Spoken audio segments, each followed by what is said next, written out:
problemas sobre cómo evaluar, cómo promover a los alumnos, cómo calificarlos, en muchas escuelas diferentes y en muchos niveles de la educación.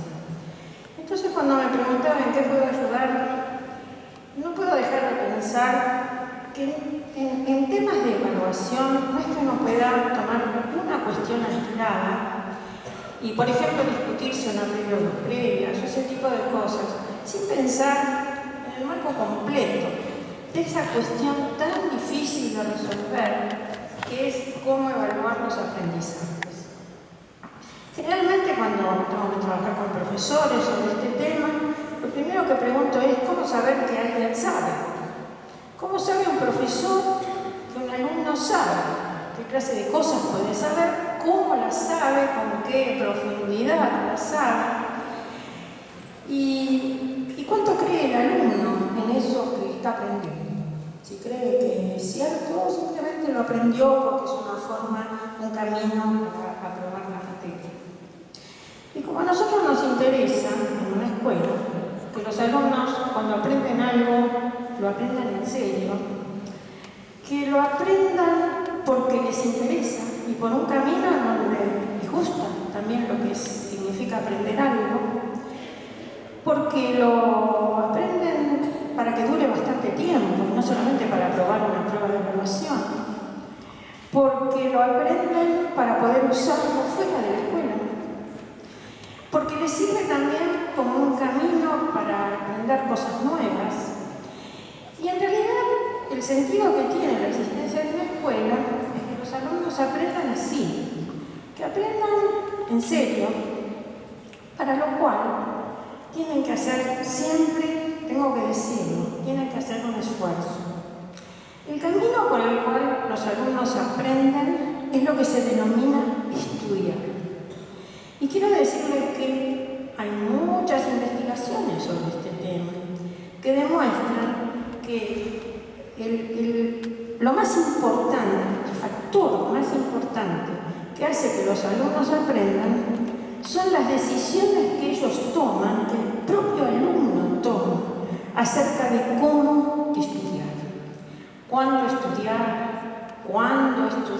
cuánto tiempo dedicarme, con qué concentración hacer ese estudio. No quiero decir con esto que la forma en que les enseñan los profesores no tenga nada que ver con lo que ellos aprenden. Sí tiene, y tiene mucho que ver. Y en esta cuestión es donde la evaluación que se hace de los aprendizajes empieza a tener mucha importancia. Entonces, la enseñanza que se da es muy importante. El estudio que realiza el alumno es fundamental, el tiempo que le dedica y la concentración que pone en el momento en que estudia.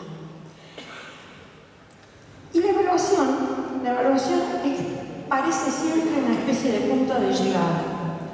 Pero acá es donde nosotros tenemos que hacer una diferenciación. Cada vez que nosotros hablamos de evaluación, parecería que hablamos de la calificación que reciben los alumnos. Pero la evaluación es mucho más que el momento de recibir una calificación o para el profesor de poner una nota. Y es de eso que yo voy a tratar de hablar hoy. ¿Qué representa la evaluación? Entendiendo que la calificación, no es lo único que pasa en la evaluación, lo que forma parte también, una parte interesante, una parte importante de la evaluación. Por eso, yo digo, el objetivo de una escuela es que los alumnos aprendan. Y tengo que decir, en una buena escuela, el objetivo es que todos aprendan. Que todos aprendan. Esto es fundamental. Así que yo no me voy a limitar a la cuestión del régimen de promoción. Cuando hablo de evaluación, ese es solamente un aspecto. Y, de nuevo, digo, la evaluación no se confunde con la calificación y tiene que tener relación muy estrecha, muy clara con la enseñanza. Si el profesor ha enseñado determinadas cosas, ese es un camino que está dirigido a que los alumnos puedan realizar ese aprendizaje. Un aprendizaje que entre el alumno y los profesores verán si se logró o no en el momento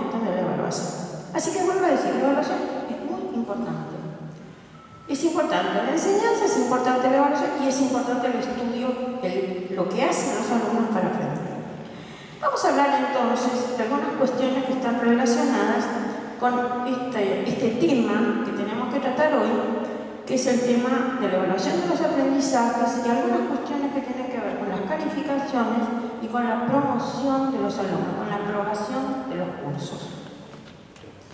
En primer lugar, nos podemos preguntar qué es lo que hay que evaluar. Y vuelvo a decir, qué es lo que hay que evaluar en cuanto a si se ha aprendido o no, son los contenidos importantes que tienen cada una de las disciplinas. Los contenidos son no solamente las informaciones, sino que también son las habilidades que los alumnos han desarrollado para trabajar con esas informaciones.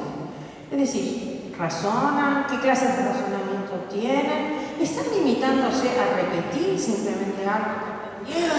Si se limitan a repetir no sirve. Nosotros necesitamos que los alumnos comprendan aquello que están aprendiendo, pero también tenemos que saber que no es que uno pueda decir comprendió o no comprendió el alumno, sino que hay distintos niveles de comprensión. Se puede comprender mejor, se puede comprender un poco, a uno le parece que comprendió. Entonces, este tema de cuánto y con qué profundidad se comprende es muy importante. Eso tiene que ver con la enseñanza, con las actividades que el profesor les pide a los alumnos que realicen, y tiene que ver también con ese esfuerzo que yo les decía que tienen que hacer los estudiantes para aprender. Esto que estamos denominando estudio. Les quiero decir que hoy, en el campo de la educación, el término que yo empleo, el estudio, se ha convertido en un término fundamental, porque muestra cómo se distribuyen las responsabilidades de los aprendizajes en los alumnos. Así que este tema, vuelvo a decir, representa qué es lo que se aprende. Depende de hasta qué punto se comprendió, hasta qué punto se realizaron actividades que fueran actividades que implican que el alumno tiene que pensar, y este es también un tema fundamental. Porque a nosotros lo que nos interesa cuando hablamos de aprendizaje es que el alumno piense, que trate de comprender, que trate de establecer relaciones. Entonces vamos a decir que los aprendizajes son buenos aprendizajes, son aprendizajes que van a ser duraderos, no van a desaparecer al día siguiente y van a poder ser utilizados no solamente en las pruebas escolares, sino también fuera de la escuela, en situaciones de la vida real. Tenemos acá entonces una cuestión, y es que para poder evaluar qué es lo que los alumnos han aprendido, los profesores toman pruebas de evaluación. Las pruebas de evaluación pueden ser de distintos tipos. Les quiero decir que uno de los problemas de las pruebas de evaluación es que tratan de determinar, de encontrar, se llaman pruebas en el sentido de que tratan de recoger, de comprobar qué es lo que el alumno aprendió. ¿Qué es lo que el alumno aprendió? No es fácil de saber. Y las pruebas de evaluación están construidas precisamente para poder detectar, apresar algo acerca de lo que los alumnos aprendieron. No es fácil construir pruebas de evaluación, pero tienen que ser coincidentes con lo que los profesores enseñaron. Si el profesor ha enseñado determinadas cosas, está mostrando cuál es el camino que hay que seguir para poder llegar a las pruebas de evaluación. Vamos a decir que las pruebas de evaluación, son difíciles de construir, no son siempre fáciles de calificar, no siempre son fáciles de interpretar los resultados de las pruebas de evaluación. Y los alumnos tienen que entender con claridad cuáles son las consignas de trabajo que aparecen en las pruebas de evaluación que les dan los profesores. Tienen que ser claras para que los alumnos sepan qué tareas espera que ellos realicen. Y cuando el alumno da respuestas a esas tareas, Nosotros necesitamos que el alumno solo se pueda dar cuenta de si ha respondido de acuerdo con lo que se esperaba, si ha llegado más o menos a responder o si no ha podido responder.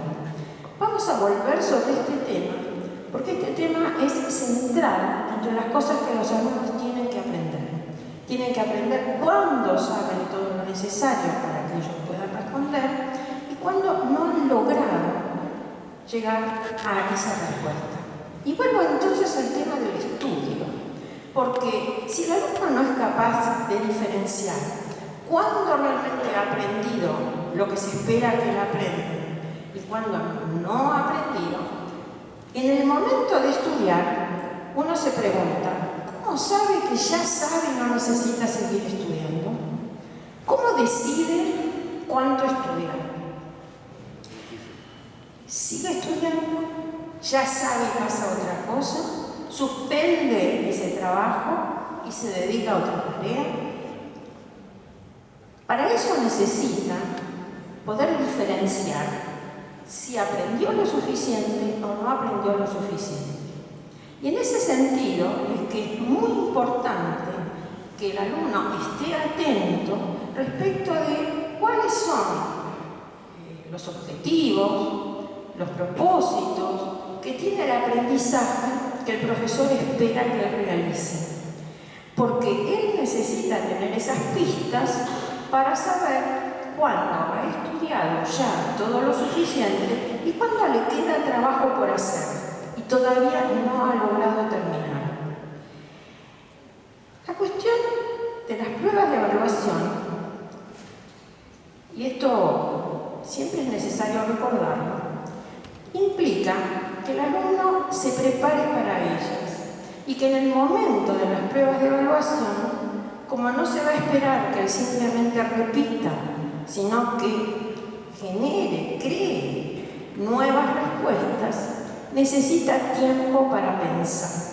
Entonces estoy diciendo, hace falta tiempo para preparar las pruebas de evaluación y durante las pruebas de evaluación hace falta tiempo para pensar.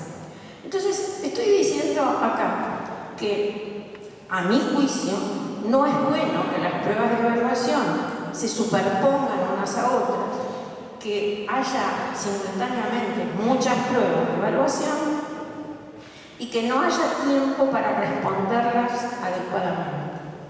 Entonces, con esto estoy diciendo, quizás haga falta menos pruebas de evaluación con calificación y más tiempo para preparar las pruebas de evaluación y para trabajar en las pruebas cuando ustedes las deben responder. Entonces, estoy diciendo no exagerar en el número de pruebas de evaluación que se toman. Y acá les digo que en las pruebas de evaluación uno se pregunta ¿qué es lo que se evalúa? Se pueden evaluar dos cosas diferentes y conviene que ustedes mismos, los estudiantes, puedan diferenciar entre esas dos cosas que se pueden evaluar en las pruebas de evaluación. Unas se llaman evaluaciones instantáneas. Digamos que es una foto. Yo voy a tomar una foto de lo que ustedes aprendieron hasta este momento, podría decir el profesor. Las otras se llaman evaluaciones de proceso. Las evaluaciones de proceso serían como la película. Esta foto me indica que saben hoy. El proceso me muestra cómo llegaron a saberlo y cómo van a seguir aprendiendo. Por lo tanto, para darles un ejemplo, yo puedo tomar una prueba de evaluación que ustedes me van a responder, los estudiantes, en este momento, sobre un tema anunciado, por supuesto, donde yo les he dicho, ustedes estudien tal cosa, tal. Ustedes estudian, presentan una prueba y me demuestran lo que saben ese día. Pero quizás a mí, si me limito a mirar lo que hicieron ese día, se me aparezca que unos saben más, otros saben menos, que unos cometen algunos errores, que otros cometen otros errores y que algunos no cometen ningún error. ¿Cómo hicieron para llegar a ese resultado? La prueba que yo tengo delante no me lo demuestra. En cambio, yo podría tomar lo que se llama una evaluación del proceso. ¿En qué consistiría? Consistiría en tomar una prueba que indica a dónde se ha llegado, revisarla, mirar cuáles son los resultados. Como digo, algunos no tienen ningún error, otros tienen unos errores, otros tienen otros errores, otros les faltan cosas. Bien, ¿qué haría el profesor en ese caso? Si está haciendo una evaluación de proceso, lo que estaría es viendo cuáles son los errores. También trataría de indagar, de preguntarles para saber cuál es la causa de los errores. Un error puede tener distintas causas. Una causa puede ser falta de estudio y otra puede ser comprensión, mala comprensión de algo, un concepto que no se entendió, por ejemplo. En ese caso, el profesor, en lugar de calificar la prueba, en lugar de ponerle una nota a esa prueba, lo que hace es darle una orientación a los alumnos acerca de cómo mejorar esos resultados y obtener mejores resultados.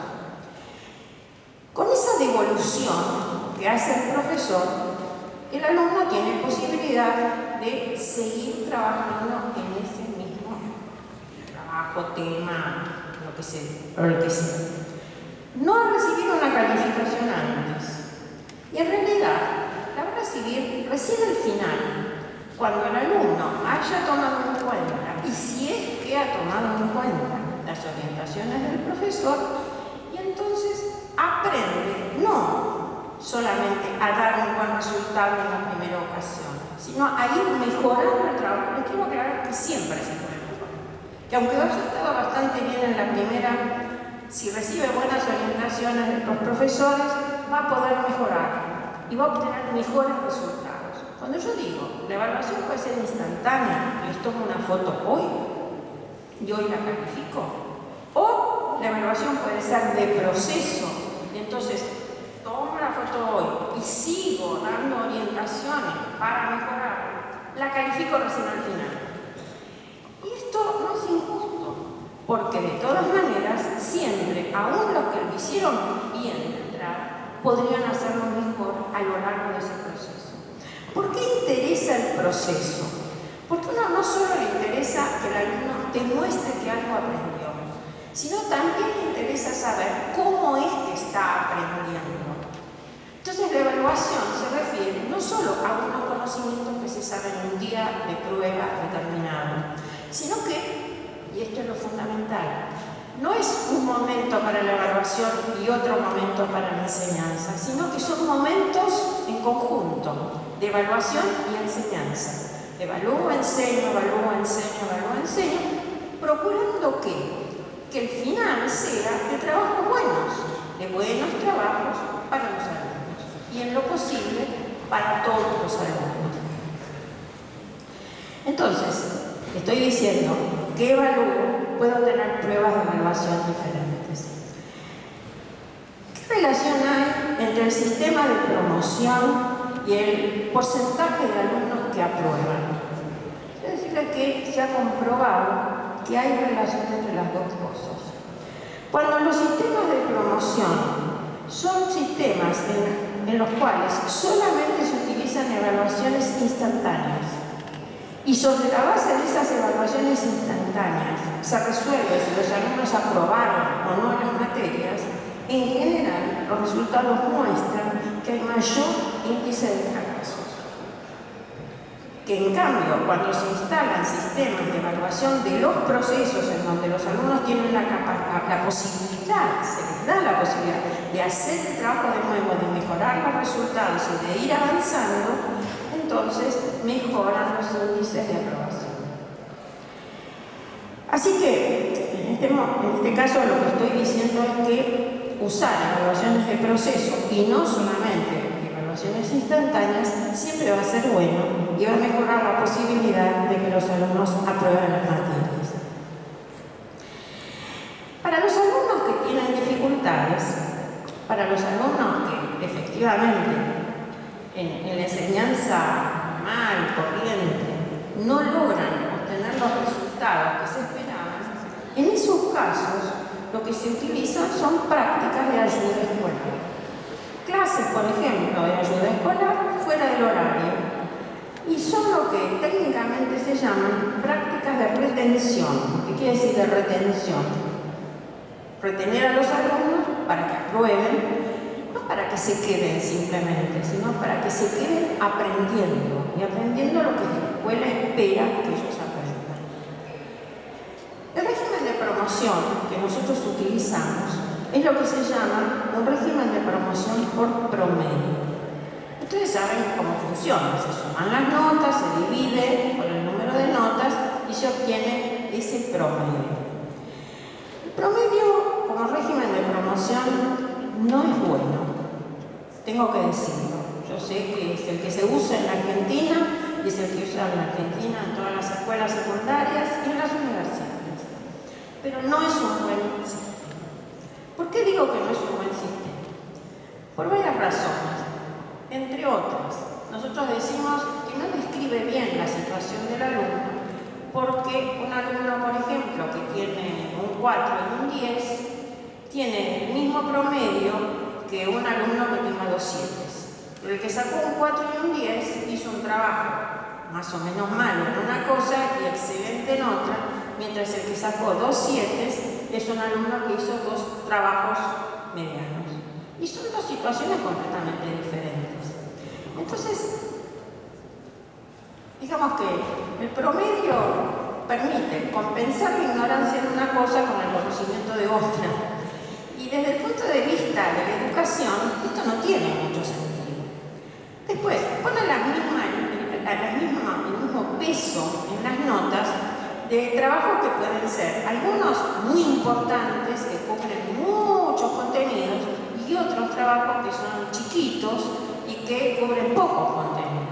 Es decir, trabajos de distinta clase tienen la misma calificación, el mismo peso en la calificación cuando voy a sacar el promedio. Por eso, estos sistemas de promedio, así, no son buenos. Cuando digo, hay otras razones más.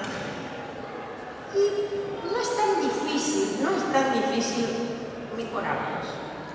Digo, son difíciles de cambiar, porque son prácticos, son fáciles de calcular para los alumnos y para los profesores, pero en realidad habría que mejorarlos un poco. ¿Cómo mejorarlos? Existe lo que se llama el promedio ponderado. ¿En qué consiste el promedio ponderado? Les digo, primero, pone pesos diferentes a las notas según la importancia que tienen las pruebas que se toman. Por ejemplo, una prueba final de trimestre tendría que ser con mayor peso en el promedio, digamos que uno la repite 2 veces, por ejemplo, al sacar el promedio, en comparación con una prueba más chiquita o con una calificación que viene de una respuesta correcta que vio el alumno en la clase.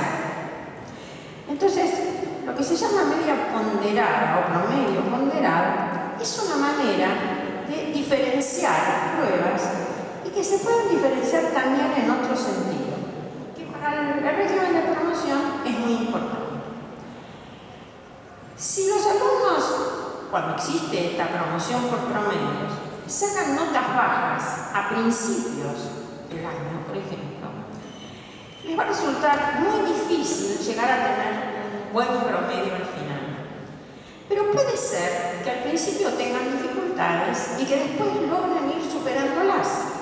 Por lo tanto, las notas que van sacando posteriormente pueden ser más importantes y más reveladoras, más claras respecto de lo que los alumnos aprendieron. Por lo tanto, yo les podría dar diferente peso a las primeras notas, menor peso, y mayor peso a las notas que se van acercando ya al final, donde se podría recoger el esfuerzo que hace el alumno por mejorar su aprendizaje y obtener mejores resultados. ¿Se entiende lo que estoy diciendo? ¿Sí? Sí. Gracias. Entonces vuelvo a decir, la media ponderada puede ser una forma de mejorar el régimen de promoción. Pero también nos queda una cuestión, que son los que llamamos, lo voy a llamar yo ahora, casos fronterizos. ¿Cuáles serían los casos fronterizos? Si nosotros tenemos, miren, lo que ustedes que han pasado por el ingreso de este colegio saben lo que es el puntaje de corte, ¿no es cierto? ¿Cuál es el puntaje mínimo necesario para aprobar? El puntaje de corte ha sido muy estudiado y muy investigado. Y les quiero decir que demuestra que no hay mucha diferencia entre los que sacan el puntaje de corte, los que están un poquito por encima y los que están un poquito por abajo. Solo que los que están un poquito por abajo son desaprobados. En realidad, si uno dice hay un puntaje de corte en el ingreso de Buenos Aires, eso tiene que ver con el número de vacantes que hay en Buenos Aires. Pero en las clases comunes, en sus clases, como alumnos, no hay un número de vacantes, es decir, un número fijo de alumnos que pueden aprobar. Todos podrían aprobar y es el deseo, además, de la escuela que todos aprueben. Por lo tanto, si yo les digo, los que están un poco por debajo de la nota de aprobación, en realidad no se diferencian mucho de los que están en el límite de la aprobación, estoy diciendo, ahí tengo un caso fronterizo. Un caso fronterizo que habría que analizar. ¿Y cómo se podría analizar? A mi juicio, una forma de hacerlo sería crear un consejo académico que puede ser de los profesores de una materia o de los profesores de un departamento o un consejo académico entre los departamentos, interdepartamental, y que estudie los casos fronterizos para ver si esos alumnos realmente deben ser desaprobados o podrían ser aprobados. ¿Me siguen? Es decir, que este sería un caso en el que digo, estoy diciendo con justicia, que uno tendría que mirar cuál ha sido el desempeño de ese alumno. Porque uno de los problemas que tenemos, y esto tendría que quedar claro, es que estamos tan acostumbrados a usar una escala numérica que nos parece que los números son exactos. Entonces sacamos decimales, por ejemplo. Pero nosotros no tenemos un metro para medir. ¿Me entienden? Hay cosas en la naturaleza que tenemos instrumentos para medir. Tenemos balanzas, tenemos un metro, perfecto, tenemos relojes atómicos, pero para medir los aprendizajes no tenemos esa clase de instrumentos. Pero nos parece que como ponemos números, los sumamos, los dividimos, sacamos decimales, entonces estamos midiendo exacto. Y no estamos midiendo exactamente. Por esa razón, digo, si nosotros miráramos cómo es la historia de ese alumno en esa materia y se revisara todo, más allá de que ciertamente los números son números, me dio un poco por debajo de la nota mínima de aprobación.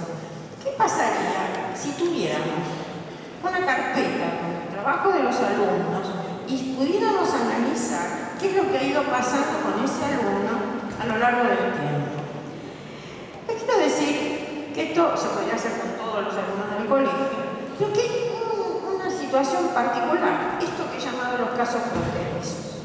Entonces, cuando digo un alumno puede ser que pierde el año, por ejemplo, porque se lleva determinadas materias, sería interesante que un consejo académico vea si alguna de esas materias no se encuentra por debajo, pero que es más o menos equivalente a la nota, al puntaje de corte.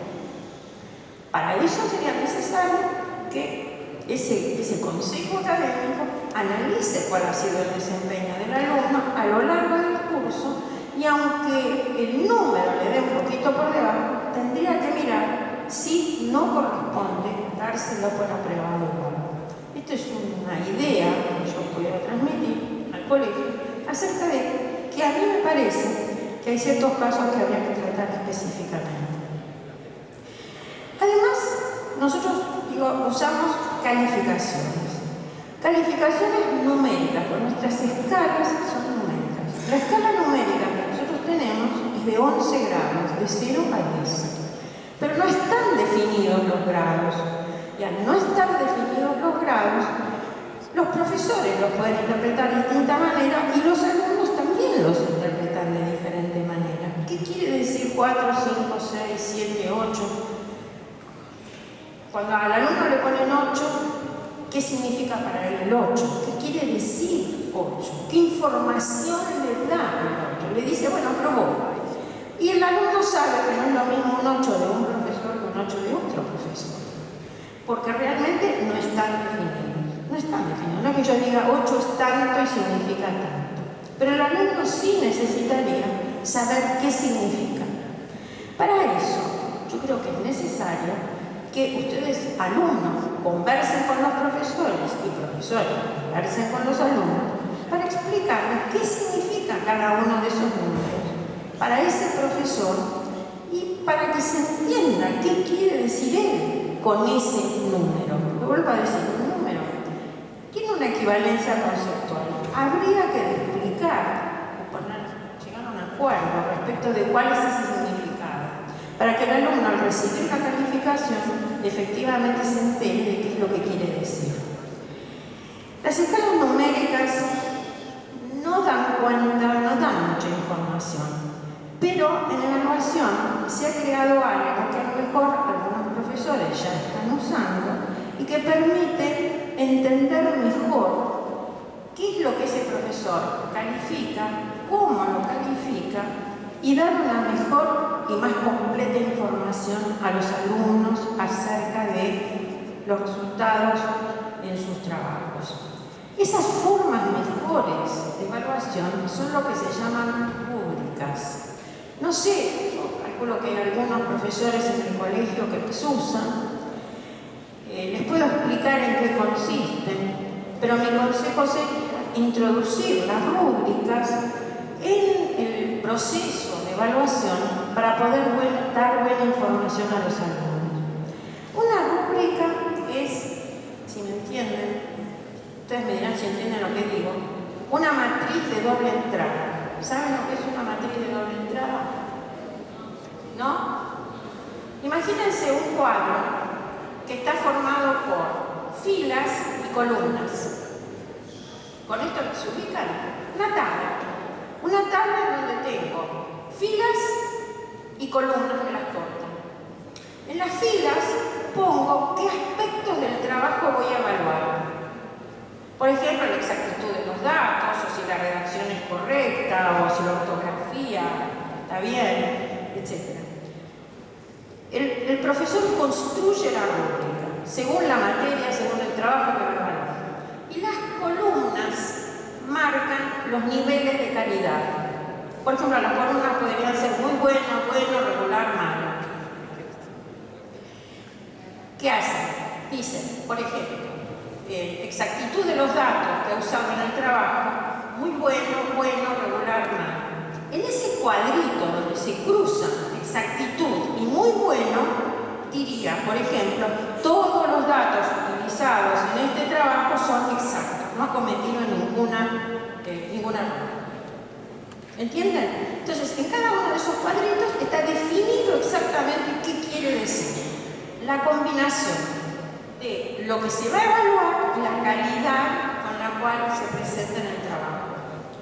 El profesor, para calificar el trabajo, marca a qué cuadradito le corresponde al alumno en el trabajo.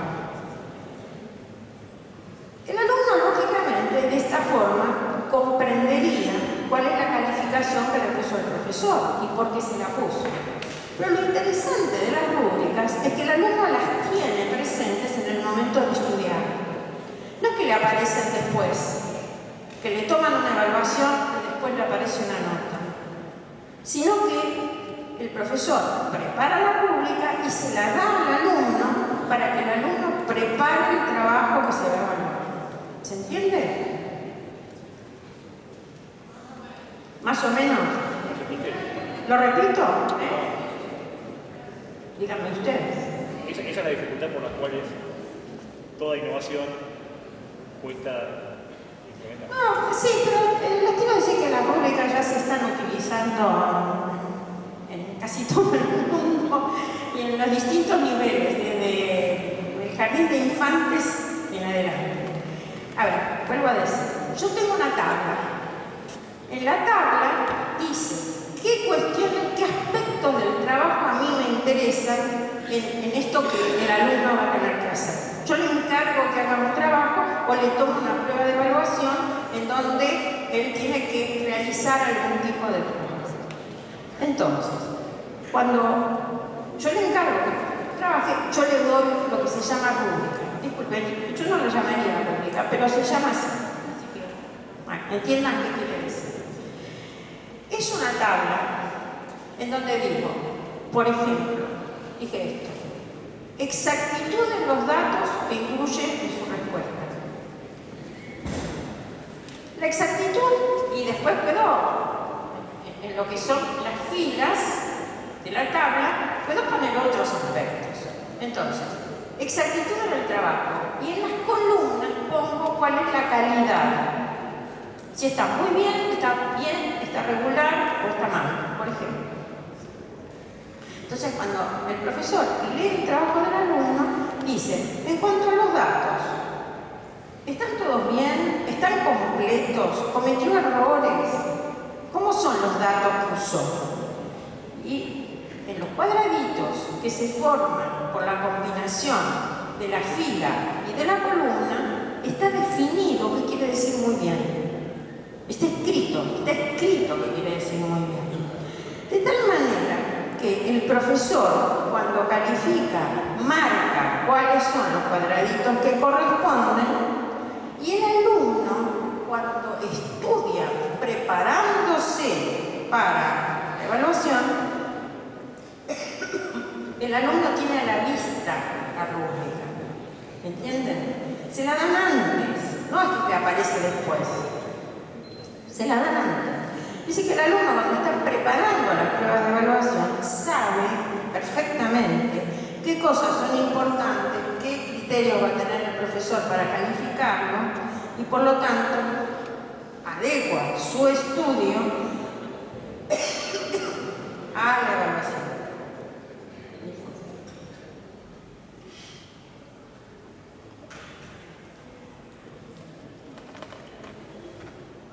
Las rúbricas mejoran mucho el trabajo de estudio que realiza el alumno, de preparación, y mejoran mucho la forma de calificar de los profesores.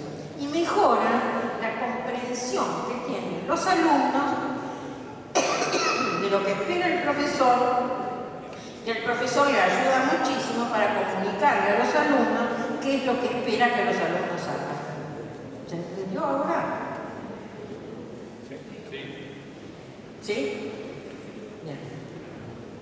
Así que las rúbricas pueden ser una gran ayuda. ¿Otro? Sí.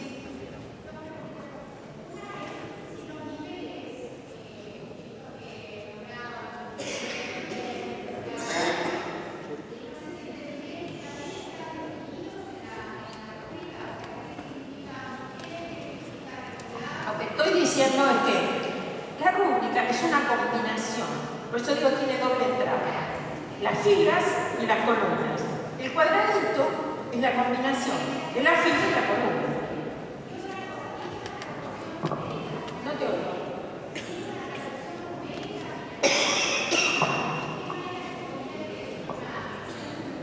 Esa pregunta que me hiciste es la pregunta correcta. No es que tenga una única respuesta, yo te puedo dar una idea.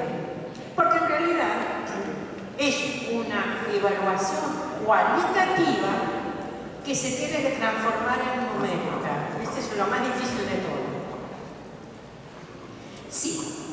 En primer lugar, así como yo dije, el promedio puede ser ponderado, cada uno de los aspectos puede estar ponderado. Entonces yo digo, de los 10 puntos, por ejemplo, que vale esta prueba, entonces, a la primera fila le voy a dar 3, a la segunda le voy a dar 2, a la tercera le voy a dar 1,5 y a la cuarta tanto. Bueno, lo que quiero decir es que saco números de cada una de las filas, según el cuadradito de calidad que marqué.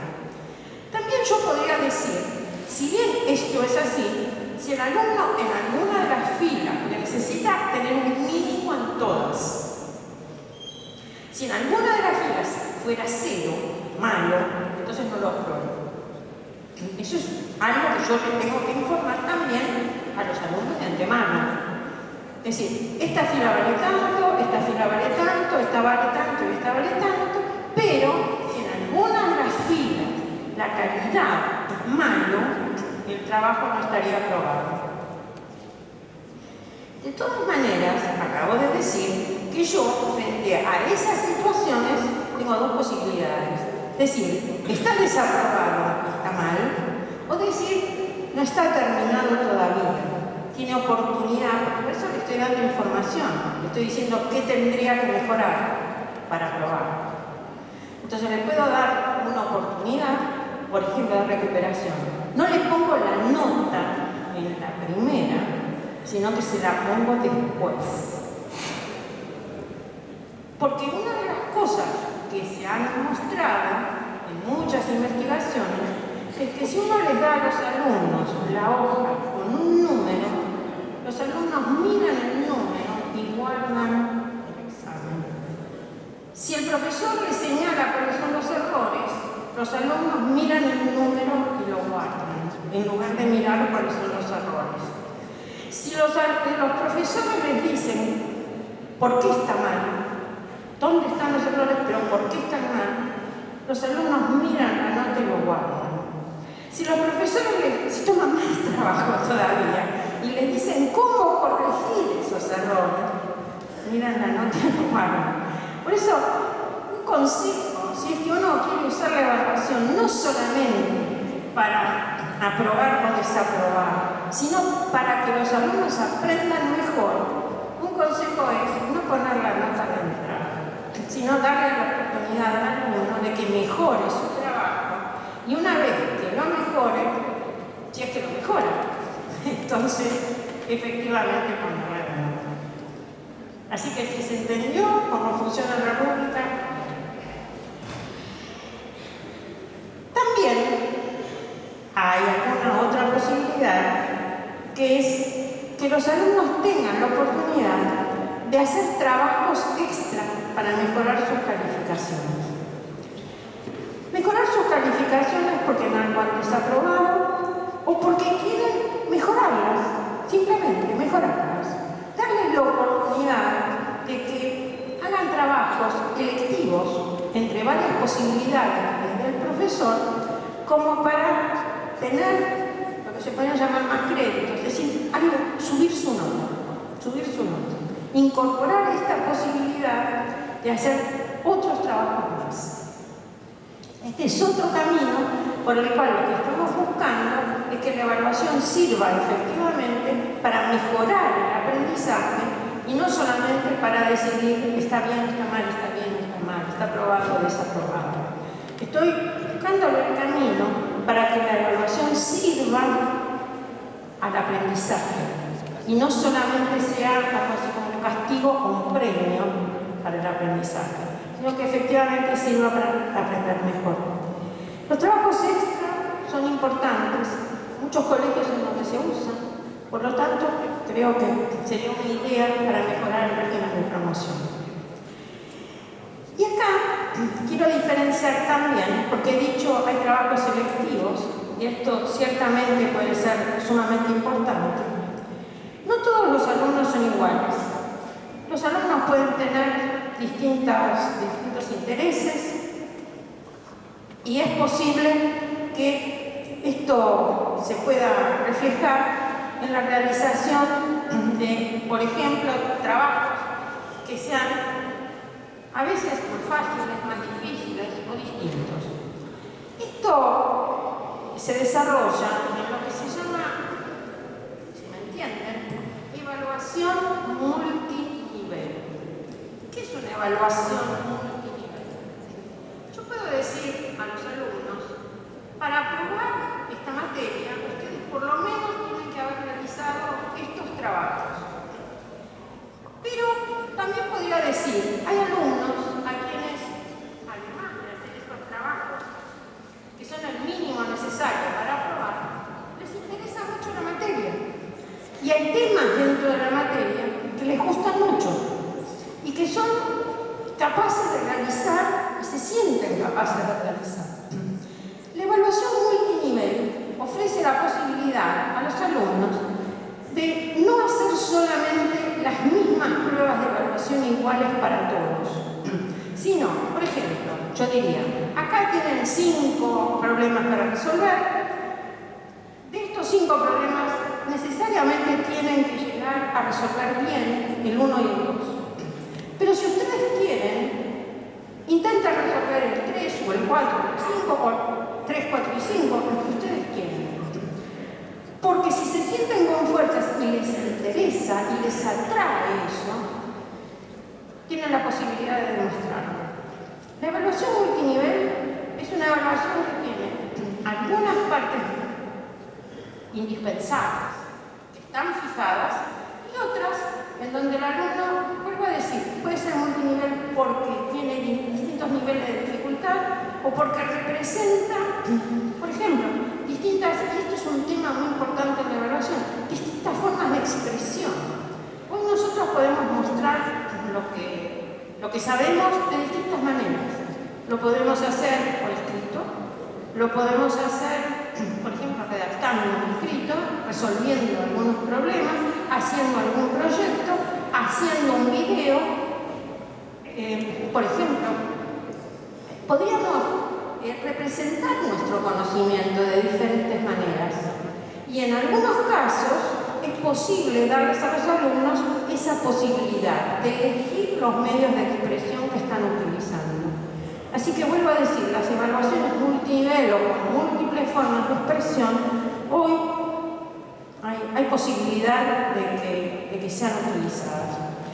Dentro de los tipos de pruebas de evaluación que hoy están en uso, vuelvo a decirles, hay muchas formas que se emplean. Por ejemplo, decirles a los alumnos, van a demostrar sus conocimientos a través de un debate, o sea, hagan un póster para la clase que viene, o, en fin, vuelvo a decir, el alumno elegir el modo en que va a expresar sus conocimientos. Ahora, hay un tipo de formato de evaluación que es lo que se llama el portafolio. El portafolio es un legajo, es una carpeta de los trabajos de los alumnos. Hay muchas clases de portafolio diferentes, pero en general digamos que lo que se le dice a los alumnos es: ustedes vayan juntando sus trabajos, los trabajos que van haciendo durante la cursada, y puede haber un portafolio de primera mitad del año y de segunda mitad del año, o un portafolio que se presenta al final del año. Las clases de portafolio son distintas. Algunos que dicen pongan todos sus trabajos, otros dicen pongan los mejores que a ustedes les parecen los mejores trabajos, o pongan los mejores y los peores trabajos. ¿Por qué? Porque el portafolio sirve no por los trabajos que tiene en la carpeta, sino por la conversación que el profesor tiene con el alumno acerca de ese portafolio. ¿Sí me entendieron? Digamos que yo le digo a los alumnos que elijan sus mejores trabajos, hagan una carpeta con ellos, y después le pregunto al alumno: ¿qué elegiste estos? ¿Por qué te parecen buenos? ¿Qué aprendiste haciéndolos? Esa es la conversación, que en realidad es la evaluación. Esa es la evaluación final. Y cuando yo digo que un comité académico podría tratar los casos fronterizos, una manera de hacerlo sería que esos alumnos presenten ese portafolio y que el comité académico pueda ver con ellos si efectivamente alcanzaron los conocimientos necesarios para que se les dé por aprobado. A pesar de que aparentemente, por los números, les faltaba un poco para aprobar. El portafolio es una que se incorpora, no se puede incorporar en todas las materias al mismo tiempo, se puede incorporar en algunas, 2, 3 materias como máximo por año. Vuelvo a decir, todas al mismo tiempo es imposible que el alumno no trabaje, pero cuando se incorporan dan una evaluación muy interesante, porque incluye esto que a nosotros más nos importa, que es la autoevaluación por parte del alumno. Autoevaluación es autocalificación. Autoevaluación es recoger información sobre lo que uno sabe y hacer un juicio acerca de si eso está bien o está mal. Y esto es lo que el alumno tiene que aprender necesariamente a hacer. El sentido verdadero de la evaluación es que el alumno aprenda a autoevaluarse. Y hay un tema, por último, que quiero tratar, y es lo que ha demostrado ser la forma de trabajo en evaluación más importante que se conoce para mejorar el aprendizaje de los alumnos. Esto es lo que se denomina evaluación formativa. La evaluación formativa sirve no para calificar al alumno, sino para darle información acerca de cómo mejorar su aprendizaje. Por eso es que yo estoy insistiendo en situaciones en las cuales no pongo nota numérica, sino que sí le tengo que decir al alumno que está bien, que está mal, cómo podría mejorar, cuál podría ser el plan para mejorar su aprendizaje.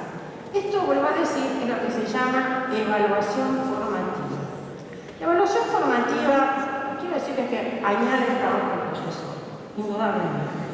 El profesor ya no se limita a enseñar y en algunos momentos evaluar y poner una nota, sino que el profesor tiene que hacer esas evaluaciones del proceso, eso lleva tiempo, tiene que orientar a los alumnos, eso también lleva tiempo, pero resulta que todo lo que se ha comprobado hasta hoy es la forma en que más alumnos aprueban y más alumnos aprueban con mejores calificaciones. Los que se ven más favorecidos por la introducción de la evaluación formativa son los alumnos que tienen dificultades. Es decir, que si uno quiere ayudar a los alumnos con dificultades, lo que tendría que introducir es un buen sistema de evaluación formativa que obliga a que el profesor haga un análisis, no numérico, sino un análisis en profundidad acerca de qué representa esta respuesta de los alumnos que obtuvo durante la enseñanza, en los momentos en que puede hacer una evaluación, y qué devolución le hace al alumno. Una devolución que puede ser escrita, puede ser oral, puede ser una conversación, pero que está decididamente o personalizada o por grupos que cometieron algunos errores en conjunto, o grupos que tuvieron alguna clase de dificultad, o que, vuelvo a decir, por alumnos que han tenido algunas dificultades muy particulares, necesitarían una devolución también personalizada. Quiere decir que acá estoy diciendo hacer una devolución al alumno. Muchas veces se usa la palabra retroalimentación, a veces se usa en inglés feedback, que es probable que ustedes conozcan también, pero lo que se le está diciendo al alumno es cómo mejorar. ¿Cómo mejorar? El alumno lo tendría que comprender, porque yo le puedo decir que para mejorar tendría que hacer ciertas cosas, pero el alumno no lo entiende, no lo hace propio. Por eso digo que la autoevaluación es fundamental. Entonces, si él se autoevalúa, es un logro que él se autoevalúe, no va a ser una persona dependiente de lo que el profesor le diga, sino que con el tiempo irá tomando sus propias decisiones. Para esto, para que se pueda introducir efectivamente la evaluación formativa, es necesario, algunos dicen que cambie la cultura de dar clases, porque significa dar clases de otra manera, preocupándose mucho por las respuestas de los alumnos y trabajando sobre las respuestas de los alumnos. Es decir, no es que yo doy una clase, hago una pregunta y espero una respuesta y sí. No, sobre la respuesta, incluso de cada alumno, yo tendría que hacer un trabajo. Así que, en este caso, digamos que este tipo de devolución tiene algunas características. En primer lugar, tiene que ser específica. Por ejemplo, no sirve decirle a un alumno, tenés que prestar más atención. Eso es una cosa muy general que no sirve. Pero sí tendría que decir, en este tema tenés tal dificultad, y entonces sería necesario que hagas un trabajo en especial con esta cuestión. En segundo lugar, la devolución no es sobre todo lo que a uno se le puede ocurrir, sino sobre lo importante. El profesor, cuando da esa devolución, tendría que hacerlo sobre aquellos aspectos en los cuales, si el alumno trabaja, va a mejorar su aprendizaje. Pero cuando es demasiado lo que se dice, va mucho a demasiados detalles, demasiadas cosas, no sirve. Lo que tiene que hacer es apuntar aquellas 3 o 4 o 2 cosas fundamentales. Tiene que ser específico e ir a lo fundamental. Y en tercer lugar, tiene que ser comprensible por el alumno. Si la devolución no es comprendida y clara para el alumno, entonces no sirve, ha sido un trabajo inútil. Así que tiene que ser sumamente claro. Decimos autoevaluación. Y la autoevaluación es algo que hay que aprender. Le quiero decir que a todos les cuesta autoevaluarse, pero hay que aprender. Y en este sentido tengo que decir que es muy difícil hablar de evaluación si al mismo tiempo uno no habla de la motivación que los alumnos pueden tener respecto de las tareas, de los aprendizajes que están realizando. Un buen aprendizaje exige que la persona que aprende esté interesada en aprender. Va a aprender en la medida en que efectivamente esté interesada. Pero le quiero decir que hay otra condición. Y es que la persona que aprende se sienta capaz de aprender. El peor enemigo del aprendizaje es pensar que uno no puede aprender, que no tiene talento para aprender o que no tiene la capacidad de aprender, que esto es demasiado difícil y no se va a aprender. Cuando es así, no se aprende. Por eso la evaluación es importante, porque si yo a través de la evaluación lo que le digo a los alumnos es: ustedes o vos no sos capaz de aprender, no sos capaz de hacer esto, no servís para esto, no tenés talento para esto, no vas a aprender. Yo lo que estoy haciendo en ese caso es un trabajo de destrucción, tendría que decir de demolición. Para aprender hay que creer que uno puede aprender, tiene que tener autoconfianza. Y eso es absolutamente fundamental. Por eso la evaluación puede tener efectos destructivos o puede tener efectos constructivos. Para que sean constructivos, tengo que generar en los alumnos la confianza de que ellos pueden aprender. Y darles la oportunidad, entonces, de que vuelvan a hacer un trabajo que no les salió demasiado bien, para que ellos mismos vean que lo pueden mejorar. La evaluación puede dar cuenta de los progresos y puede, además, favorecer el progreso de los aprendizajes. Y esto es, en realidad, para mí, la clave cuando uno habla de promoción de los alumnos y las discusiones acerca de cómo pueden ser los sistemas de evaluación. Te digo que siempre tienen que estar presididos por algo.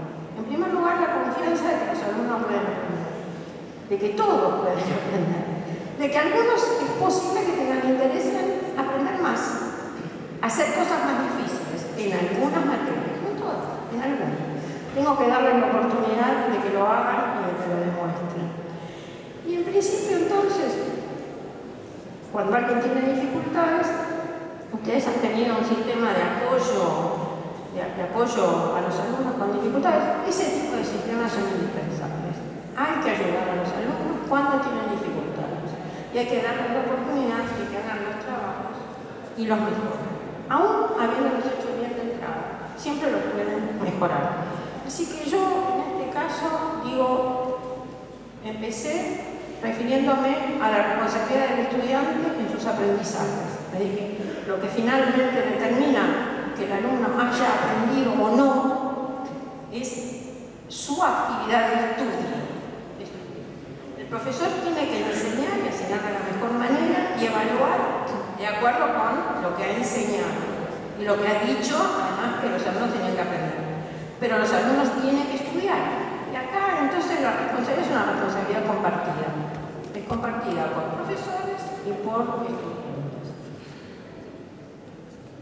Voy a parar acá, voy a dejar acá y estoy a disposición de ustedes para las preguntas que quieran hacer.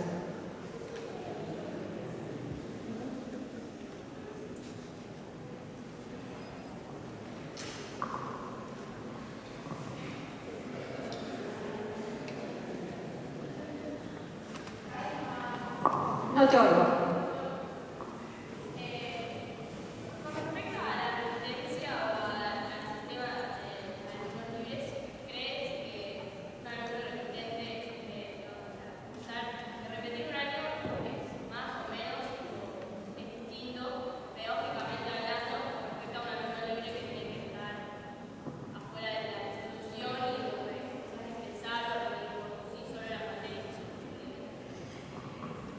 Sí, yo he tratado de decir que hay que hacer todo lo posible para que nadie repita, que hay que hacer todo lo posible para que nadie se quede con materias previas. También dije que lo que no iba a decir era si tiene que quedarse con uno o dos previas o algo así. La verdad es que cualquiera de esas soluciones puede tener justificativos, pero tu pregunta es si es lo mismo ser libre o ser repitente. No sé bien, cuando ustedes dicen repitente, ¿a qué se refiere? Todo el año no va a repetir. Las materias que aprobó, ya las aprobó. Yo no creo que no tenga que repetir. El alumno que queda libre, porque a pesar de todos los esfuerzos, sin embargo se ha quedado con algunas materias previas, a mi juicio tendría que poder recursarlas. Solo esas que él no ha aprobado. Pero yo le agregaría algo. Cuando un alumno se quedó, por ejemplo, con 3 materias previas y entonces tiene la oportunidad, el colegio le puede dar la oportunidad de en el mismo colegio cursar esas materias para poder aprobarlas, yo a ese alumno, porque no quisiera que el alumno, por ejemplo, tuviera 9 horas semanales de clase solamente, o tuviera 15 horas semanales de clase, no sé, depende de la materia que se haya quedado como libre, yo le diría, y esto lo establecería en el régimen de promoción, que tiene que realizar algunas actividades extra programáticas del colegio. Es decir, que como para reafirmar la identidad de alumno del colegio, que no solo recurse esas materias, con la oportunidad de aprobarlas, sino que tiene, por ejemplo, que realizar 3 actividades extraprogramáticas del colegio. Una podría ser educación física, otras 2 que elija. ¿Otras materias? No escucho, perdón.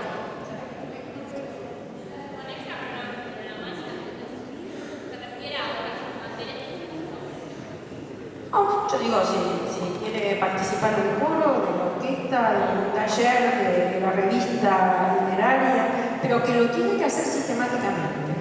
Es decir, que tiene que participar de esas actividades. Y estoy diciendo por qué.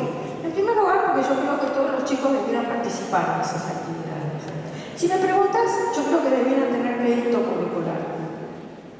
Porque para mí esas actividades son fundamentales en la formación. No son algo, un agregado, un complemento. Yo creo que son muy importantes. Entonces, como creo que son importantes, en este caso digo, que tenga que realizar algunas de estas actividades a su propia elección, pero que las tenga que hacer sistemáticamente, con asistencia a reuniones, con producción de trabajos. Es decir, ¿por qué? Porque de esta manera sigue siendo alumno del colegio. Porque tiene una pertenencia más fuerte al colegio que si estuviera cursando 2 o 3 materias, no sé, aquellas que le hubieran quedado libres y que el régimen de promoción diga que él está debiendo. No sé si esa fue tu pregunta, ¿sí? Si alguien quiere hacer otra pregunta.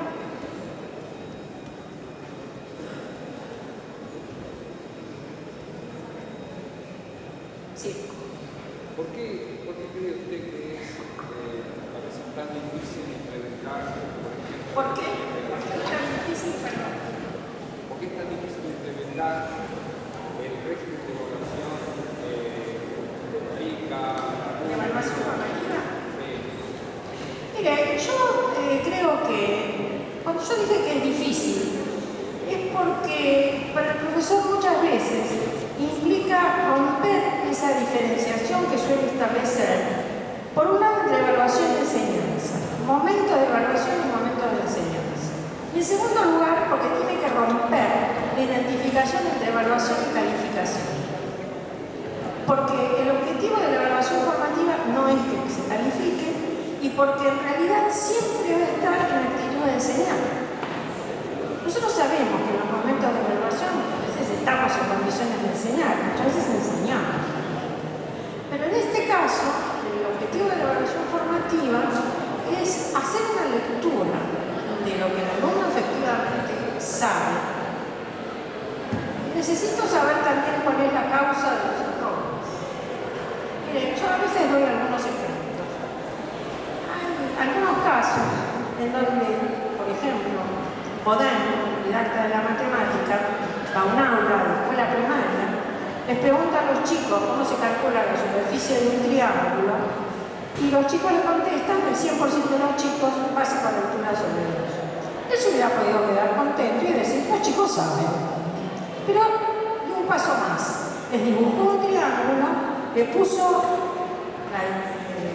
la medida de la base, les dibujó la altura y la medida de la altura y le dijo calculenlo.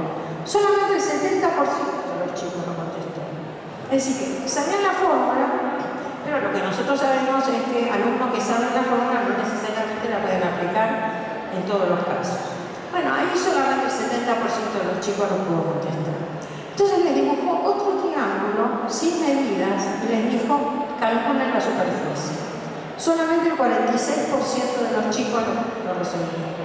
Después les dibujó un triángulo obtusángulo, solamente el 20% de los chicos lo calculó. Y después les dibujó un triángulo así. Casi ningún chico lo reconoció como triángulo. Es decir que si uno encuentra una respuesta correcta, es uno de los problemas de la evaluación. La respuesta correcta oculta lo que tiene debajo. El error no. El error nos dice cómo piensa el alumno. Pero la respuesta correcta, no. Bien, en este caso, el alumno había contestado bien la fórmula. Pero vea usted, no tenía concepto geométrico de triángulo, ni tenía concepto de base de altura. El alumno no había podido aplicar la resolución. En realidad, lo que no sabían era que un triángulo tiene 3 bases, 3 alturas. Es decir, no tenían concepto. Creían que la base es el lado donde está apoyado el triángulo, que la altura es lo que sube. Bueno, yo les puedo dar muchos ejemplos de esos, en donde si no sabemos qué es lo que tiene por detrás, no sabemos cómo corregirlo. Entonces, le puedo dar otro ejemplo. Alumnos de un curso de física de secundaria les dan una bola de plastilina y les piden que la pesen. Y los alumnos la pesan. Después les piden que la aplasten bien y que hagan un disco finito. Y les preguntan, ¿y ahora cuánto pesa? Bueno, los piagetianos presentes saben que algunos tienen que decir lo mismo. Pero no dicen lo mismo. Dicen más.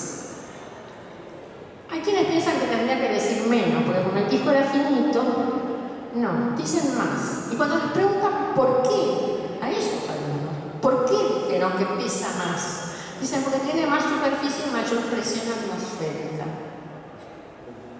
¿Quién puede corregir esos errores si no sabe cuál es la causa? ¿Cómo han pensado? La evaluación formativa exige esa clase de trabajo. Ir más allá, más allá, más allá. Y saber por qué dieron esa respuesta. Y vuelvo a decir, puede ser que me den la respuesta exacta porque lo estudiaron de memoria. Puede ser que den la respuesta exacta viéndolo comprendido. Y la evaluación formativa, cuando digo que es difícil, es porque exige ese trabajo, ¿no? De indagar, ver cuál fue la causa del error o por qué hay detrás de la respuesta correcta. ¿Otra pregunta?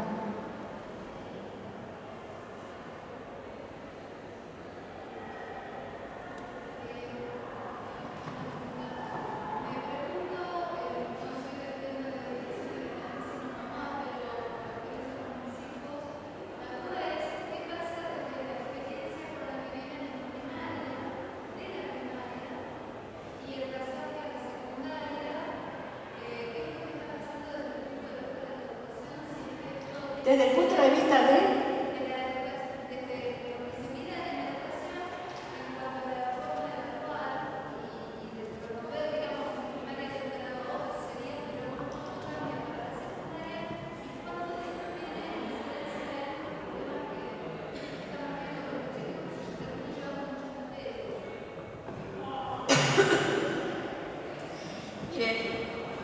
La forma de aprendizaje aprendizaje y de enseñanza de la escuela primaria no son iguales a las de la escuela secundaria.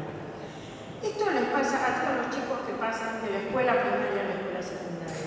Son dos instituciones que son difíciles, son totalmente diferentes. El tránsito de una a otra es difícil, uno tiene que saber que es así. Los chicos que terminan una escuela primaria en un séptimo grado, por ejemplo, son conocidos en la escuela, son los más grandes, todos los maestros los conocen, los llaman por el nombre, vienen a un colegio secundario, puede ser esto, puede ser cualquier otro, son los desconocidos, son los más chiquitos, son un montón de profesores diferentes, con un problema grave que tienen las escuelas secundarias, que es la cantidad de materias distintas que tienen, que se enseñan separadamente por profesores distintos. Hay un estudio que ya tiene casi 50 años que mostraba que en las escuelas secundarias lo que el alumno aprendía era sobre todo cómo actuar con cada uno de los profesores para tener éxito. Porque en cada hora de clase el alumno tiene que adecuarse a las características de la materia y del profesor. Así que ese tránsito de la escuela primaria a la escuela secundaria es difícil por razones personales. El chico entra a un lugar desconocido, con normas diferentes, a partir de salir de una escuela desconocido, se siente en su casa, etc. Acá parte del tránsito lo hace a través del curso de ingreso. Ese ya es un desafío. Lo cual hace pensar que el alumno que ha logrado superar ese desafío está en ciertas condiciones preparado como para poder afrontar la escuela secundaria. El problema de pasaje lo han tenido todos, lo hemos tenido todos, y no es sencillo. Yo creo que los chicos necesitan tener un apoyo y que el apoyo de los padres es fundamental. Así que yo hablé de evaluación formativa hace un rato. En realidad la evaluación formativa está estudiado también que es una forma de comunicarse con los padres, de darles a los padres buena información como para que ayuden a sus hijos, sepan en qué ayudarlos. Porque no van a recibir simplemente, si se usaran públicas, por ejemplo, no recibirían solamente un 7 o un 9 o un 5, sino que sabrían por qué, en qué aspectos son débiles, en qué aspectos necesitan apoyo. No me cabe duda de que el apoyo que la familia le pueda dar a los chicos, sobre todo en este primer año, es muy importante. Creo que va a seguir siendo importante, ¿no? Pero es importante. ¿Cuál es la razón de que se llenen tantas materias? Es una pregunta que nos tenemos que hacer también en todos los colegios. Pero es una cuestión de que el colegio sea claro respecto de qué es lo que espera de los chicos y qué ayuda también le podrían dar los padres. Los padres se tienen que acercar al colegio. Si los chicos tienen dificultades, creo que tienen que hablar con los profesores y que tendrían que entender qué clase de ayuda, porque las ayudas, así como dije, el chico cometió un error y yo no sé por qué lo cometió, el padre le puede dar una clase de ayuda u otra. Me parece que la evaluación tiene ese valor, que tiene que dar mucha información, no limitarse simplemente a poner un número. Y si hace falta, son las reuniones de padres, las reuniones de los padres con el profesor determinado, los que tendrían que servirle de apoyo. Y yo creo que el colegio está siempre dispuesto a eso. Así que ayudarles a que estudien. Cuando yo me empecé diciendo el estudio, miren, hay infinidad de investigaciones. Les quiero decir, hay una que es una investigación monumental, pero porque reúne montones de investigaciones hechas en distintos países, con estudiantes de distintos lugares, de distintos niveles de enseñanza, supera los 12 millones de estudiantes, para que tengan una idea. Es enorme, reúne otras investigaciones, que dice que de lo que aprende el alumno, el 50% es responsabilidad del alumno, el 30% es responsabilidad del profesor y el 20% restante de las autoridades de la escuela, de los pares, del grupo de compañeros y de los padres de la familia del chico. Es decir, que el 50% depende de las decisiones que toman los alumnos. Y es sobre eso que hay que trabajar. Y eso significa trabajar sobre su motivación, su autoconfianza. Su autoconfianza, que crea que es capaz de aprender. El fracaso reiterado es destructivo, porque lo convence de que es incapaz de aprender. Entonces, trabajar sobre eso, que pueda hacer las tareas, que las pueda hacer bien, y tratar de incidir en las decisiones que toma respecto de cómo estudia, cuándo estudia, qué concentración pone al estudiar. Esto es fundamental, porque puede parecer que está estudiando, pero hay que asegurarse de que ponga toda su cabeza en lo que está haciendo y que le interese, tratar de explicarle que es interesante, que es importante, que tiene aspectos siempre interesantes en ese aprendizaje que tiene que realizar. Lo cierto es que son montones de materias y yo tendré que decir algo. Generalmente se dice que cada una de esas materias es una subcultura porque tienen características muy particulares. Y uno de nuestros alumnos pasa por 12 o 13 subculturas por semana. Si tratamos de entender por qué le resulta difícil, bueno, esa es la explicación. Son 12 o 13 profesores diferentes, con demandas distintas, con materias distintas. Es difícil, pero es un tránsito que, bueno, se pasa. Quiero decir que no es imposible. Lo interesante es que se pasa. Así que no sé qué mucho más decir. Sí. Considera que a medida que van pasando las generaciones se tendría que hacer un cambio en las modalidades porque los alumnos que vinieron hace 20 años. No, ahora ya no te estoy escuchando. Al principio te escuché, ahora no. O sea, que considerando que las generaciones del colegio en general van modificándose, cree que todas estas medidas que van tomando tienen que también modificarse a medida del tiempo. Sí, yo tendría que recordar con carácter anecdótico que cuando empezó toda esta discusión respecto de una previa, dos previas, mi marido, que es un egresado de hace unas cuantas décadas, lo primero que me dijo es: en mi época no se podía llevar ninguna. Hay ciertas tradiciones en los colegios y las tradiciones no dejan de tener peso. Yo creo que sí hay que cambiar, pero ahora te voy a decir qué es lo que yo creo que hay que cambiar. Las discusiones no son una previa, dos previas. Eso es trivializar totalmente el problema de la evaluación. Yo traté de demostrar que la evaluación es una operación sumamente compleja que incide muchísimo sobre los aprendizajes de los alumnos y que hay que cambiar mucho más que eso. Hay que cambiar el sentido de la evaluación, que no sea simplemente algo sancionador o premiador, sino que contribuya al aprendizaje, que contribuya a mejorar el aprendizaje. Y en eso, desde el punto de vista pedagógico, se ha avanzado muchísimo, muchísimo. Pero si vos me preguntas qué es lo que a mí me gustaría cambiar el plan de estudio del colegio. A mí me gustaría cambiar la estructura del colegio. Yo pondría mayor flexibilidad en el currículum del colegio, muchísimas materias selectivas. Yo haría un cambio muy grande.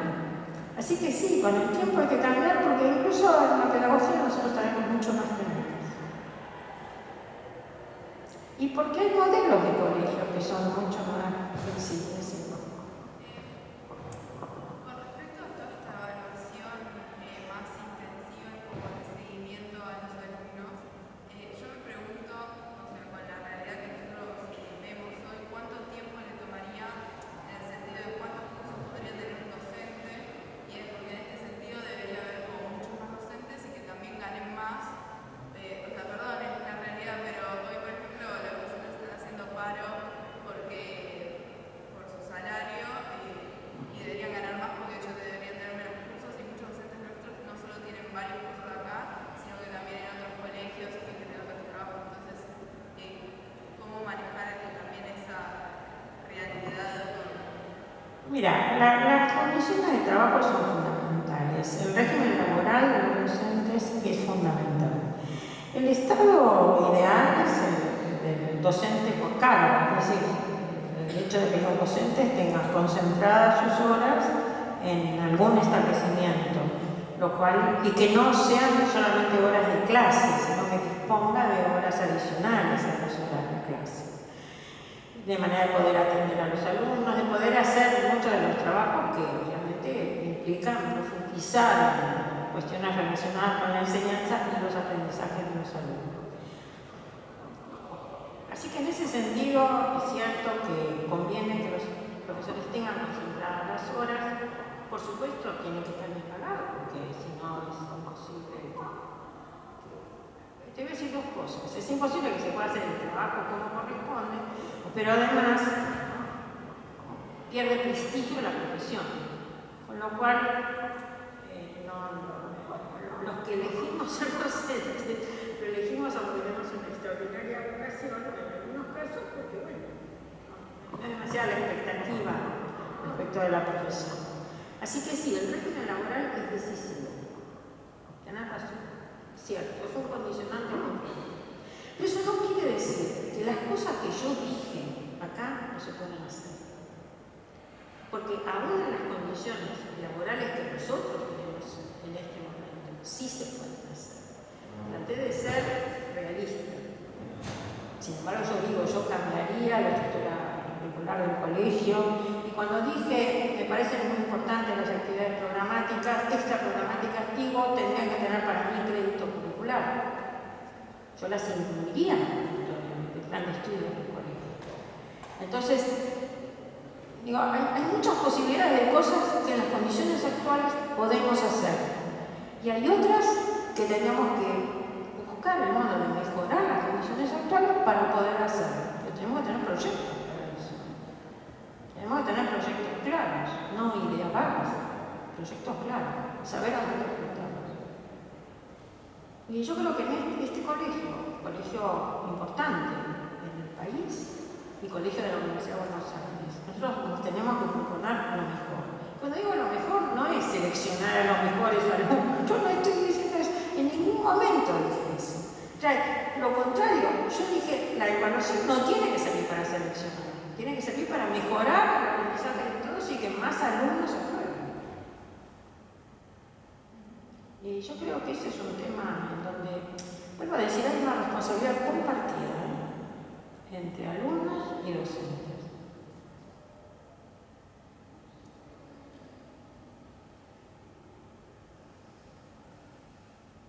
Escucho preguntas, opiniones.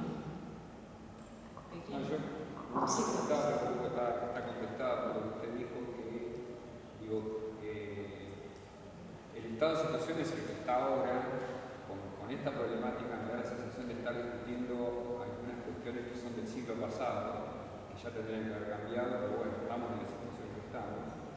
Sí, para mí antes el siglo pasado era el siglo XIX, pero para ustedes es el siglo XX. Pero digo, el colegio no puede establecer siendo o trabajar en el tiempo, uno no pretende que las soluciones sean ya, no puede trabajar que la evaluación no sea un método, como usted dice, nada más que sancionatorio de selección, sino de que haga un trabajo con los docentes para que la evaluación sea parte del aprendizaje.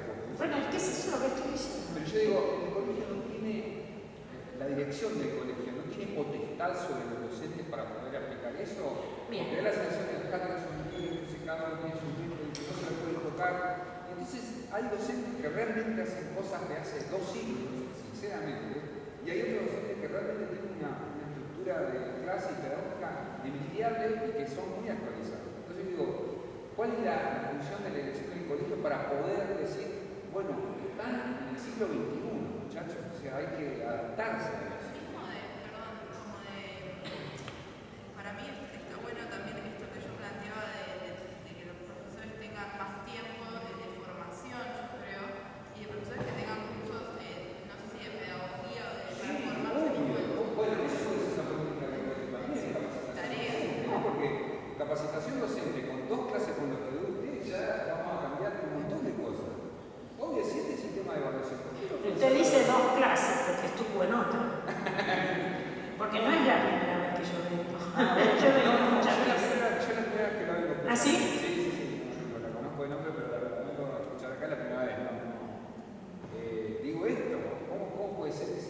perdiendo esa oportunidad.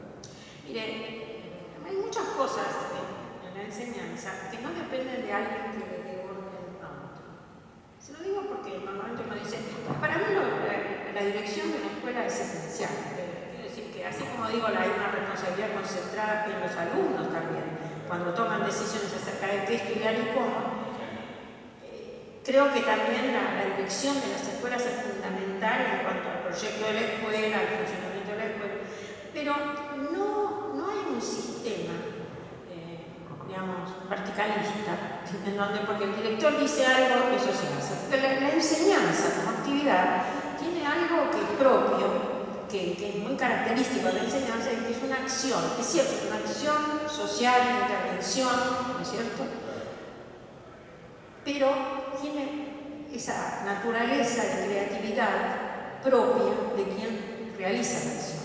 El que enseña toma decisiones acerca de qué enseña, cómo enseña, etc. Lo más reglamentado de todas las actividades del docente es la evaluación. Eso es muy interesante. Es un reglamento viejísimo, ¿no? Es un reglamento viejísimo. Bueno, yo no dije que lo dejen igual, me parece. No, obvio. Bueno. Si está reglamentado, entonces es viejísimo. Hay un problema muy grande en la evaluación que es nuestra escala de calificaciones, la escala numérica. Lo que pasa es que no se puede cambiar en un colegio, le digo en los lugares donde se ha intentado cambiar, a partir de cambiarla en una universidad o en un colegio, ha sido mala la experiencia porque no hace comparable las calificaciones con otros y esto es muy complicado. Entonces, lamentablemente, es una mala escala de calificaciones porque tiene un montón de grados para la desaprobación y una cantidad de grados para la aprobación, ninguno está definido y por lo tanto cualquiera lo usa como quiere. Así que ese es un problema grande. No es que lo podamos cambiar, habría que cambiar en el país. Tenemos un régimen de promoción por promedio, que es malo. De todos los sistemas de promoción es el peor. Sí. Pero no es que sea fácil de reemplazar tampoco. Así que he tratado de mostrar cómo se podría mejorar a través de una promoción ponderada, de un promedio ponderado y con rúbricas. Y con evaluación formativa. Si eso se pudiera hacer, además con una consideración ya cualitativa en los casos fronterizos, toda la suma de esas cosas podría mejorar las formas de evaluación. Yo creo que ahí el reglamento sí se puede mejorar, incluyendo esto que yo estoy diciendo, que está a la mano de los profesores. Entonces, se podría ir instituyendo ese tipo de cosas por la vía de los directores de departamento y los directores de departamento trabajando con los profesores. Cada una de estas cosas se puede ir instalando, pero tiene que ser comprendida, aceptada por los profesores. Le digo que hay algunas ocasiones en donde, bueno, lo que hay que esperar a veces es la jubilación. Lo digo delicadamente, ¿es cierto? Y entonces se puede ir avanzando. Porque es cierto que las generaciones pesan, pero no solamente las generaciones de los alumnos, también las generaciones de los profesores. Así que, bueno, yo en eso diría que tengo algún optimismo, porque me parece que sí se puede mejorar, pero que si uno se sienta exclusivamente sobre las tradiciones, no lo va a mejorar. Pero lo interesante es que hay cosas en educación que son muy difíciles de cambiar, pero estas se podrían cambiar. Pero hace falta la decisión de la propia gente. Hace falta, hay un autor que decía que es como tratar de hacer una revolución por teléfono, eso no se puede hacer. Hay que hacerla trabajando con las personas y convenciéndolas y mostrándoles cómo. Algunos lo van a hacer, otros no. Bueno, ahí esperamos la jubilación. Sí.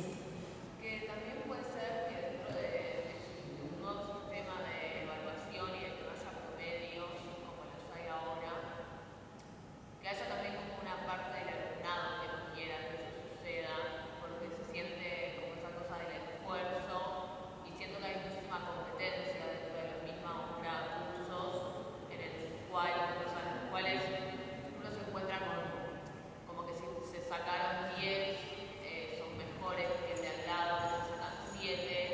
sí hay una clara diferenciación entre el 6 y el 7. Creo que para poder cambiarlo no solo tienen que cambiar los profesores, su forma de evaluar, sino también los alumnos en cuanto a cómo sentimos las notas que nos dan y cómo nos sentimos con respecto al resto frente a una determinada nota. Nada más que una reflexión. No, es un problema. Eso que estás diciendo sí es un problema muy grande. Muchas Lo veces. que pasa es que el profesor puede generar un sistema de competencia también. Puede alivianarlo. El profesor mismo puede estar impulsando el sistema de competencia, pero cuando hay competencia entre los alumnos y hay alumnos que son muy competitivos, sabes que es muy difícil de trabajar eso. Eso yo creo que también, o sea, yo entiendo lo que decía, porque como que hay, no entiendo, como que me cuesta diferenciar hasta qué punto son como políticas de la escuela y cosas que van surgiendo, porque por ejemplo, hoy en día tenemos becas de plata o de viajes, o lo que sea, a la gente que tiene mejor promedio, entonces como que esta cuestión de castigo, premio y de competencia es como clarísimo cuando a alguien le dan plata, por ejemplo, por tener un buen promedio. Nada, como que es difícil también que un profesor fomente la no competencia, donde hay una institución que no sé si la fomenta, pero sí. Sí, mira, lo que estás diciendo es absolutamente correcto, porque las señales que dan los incentivos que se ofrecen en las instituciones son más claras que cualquier otra cosa. Yo te voy a decir algo, hay quienes dicen que la evaluación como mensaje es más clara que todo lo que el profesor desarrolla como enseña. Es decir, que para el alumno lo que queda claro que tiene que aprender es lo que el profesor le va a tomar en la prueba de evaluación. Bueno, con los incentivos pasan eso. No tiene sentido hablar de la no competencia si hay becas para los que tienen mejores notas. Lo que la institución está diciendo es lo que premia son las mejores notas. En realidad, las cuestiones de becas siempre, o ese tipo de cosas, siempre han sido complicadas. En primer lugar, porque cuando yo genero un sistema de competencia, no todos van a intervenir en la competencia, sino aquellos que se creen como posibilidad. Eso está claro. Si yo digo, pongo un 10 el primero que termine, los que saben que van a terminar más rápido y bien son los únicos que se ocupan, no miran a cualquier lado, porque ganar no van a ganar. Así que si yo digo becas para las mejores notas, o lo que sea, premios para las mejores notas, yo sé que van a participar aquellos que efectivamente son los que se ven con posibilidades para ganar. Si no, bueno. En segundo lugar, lo que vos dijiste hace un momento sobre la competitividad de los alumnos, también ha sido estudiado por los psicólogos sociales, que mostraron que cuando uno crea un sistema de competencia, de competitividad entre los alumnos, corre el riesgo de que se transforme en un sistema de conflicto. ¿Qué diferencia hay? En un sistema de competencia hay oposición, pero cada uno hace su mejor esfuerzo para ganar. Pero en un sistema de conflicto, en realidad, uno ve como la principal dificultad al oponente. Entonces trata de anular al componente para poder ganar. No sé si se entendió lo que digo. Lo peor que puede pasar es que se genere un sistema de conflicto en una clase. Con lo cual te estoy diciendo, habría que tratar de hacer desaparecer la competencia entre los alumnos. Porque yo no sé hasta qué punto no se puede convertir en un conflicto entre los alumnos. ¿Se entendió lo que dije? Eso es muy peligroso. Como cuando en un partido de fútbol, en lugar de tirar al arco, le pateas al oponente porque él es el principal obstáculo para poder ganar. Es decir, es jugar sucio para anular al otro. Así que yo no creo en los sistemas de competencia y me parece que no sirven. Los sistemas de premios tampoco sirven. A ver, yo no digo que no haya premios. Sí, los hay. La naturaleza humana implica que también la gente cree en los premios y a veces aspira a los premios. Pero Cuando desaparecen los premios, las conductas desaparecen también. Eso es estudiado. Por ejemplo, vos podés aumentar la motivación de una persona para hacer algo, es decir, el esfuerzo de una persona a hacer algo, si le ofreces un premio, si lo hace. El problema es que cuando desaparece el premio, desaparece el interés por hacerlo. Y eso es antipedagógico. A nosotros nos interesa que los alumnos hagan los trabajos en materias que son interesantes, importantes, porque les interesan las materias, no para tener un premio. En segundo lugar, hay gente que tiene más interés en algunas cosas que en otras. Y en todo caso, a lo mejor lo que yo tendría que hacer es ofrecer una variedad de premios.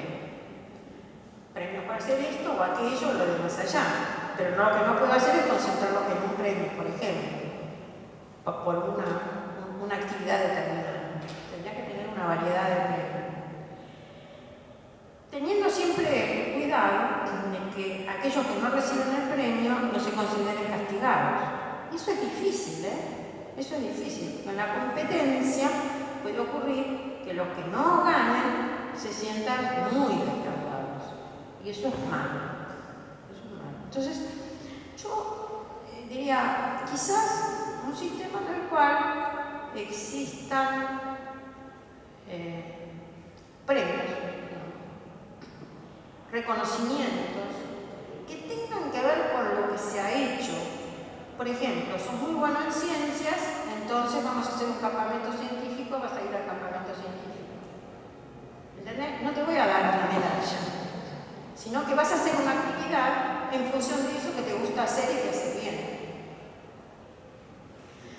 Las becas pagadas con dinero por buenas notas a veces son contradictorias con el mismo objetivo que tienen. Porque el que tiene buenas notas está en condiciones de hacerlo. El que no tiene buenas notas, a veces lo que tiene es que no tiene condiciones para hacerlo. Lo que necesita es una beca para poder hacerlo. Entonces, no siempre el criterio de otorgamiento de becas tiene que ser por buenas notas. A veces lo que hay que mirar son cuáles son las dificultades que tienen los que no tienen buenas notas. Para ver si el problema que tienen es un problema de falta de recursos, de dificultades que no puede salvar. ¿Se entiende? Entonces, esta discusión de en función de qué se otorgan la beca, para qué se otorgan los premios, qué relación tienen los premios con las actividades, qué clase de premios se dan. Eso es importantísimo. Así que me resulta difícil hablar de premios en general, de becas en general, sino que todo tiene que ser consistente con un proyecto y con la diversidad de alumnos.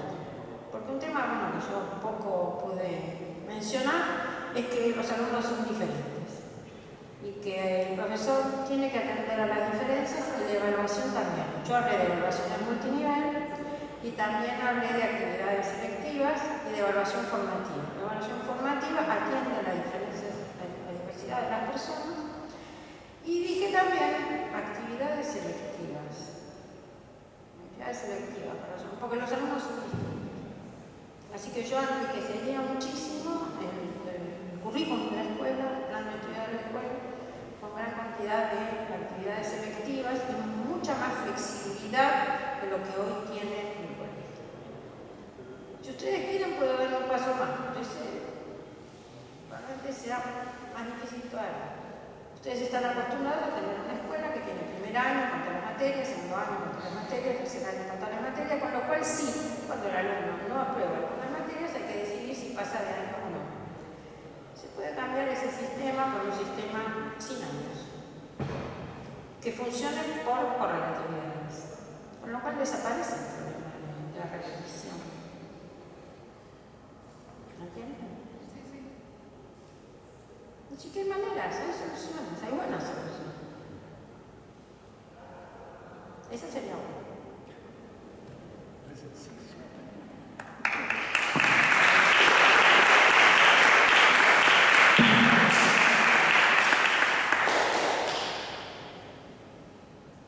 Traté de darles ideas, Yo me había preguntado en qué puedo ayudar, dar ideas. Las ideas que di tienen sustento, ¿eh? Lo que quiero decir es que yo no hablé de autores, dije hay investigación, hay mucha investigación en este campo, muchísima.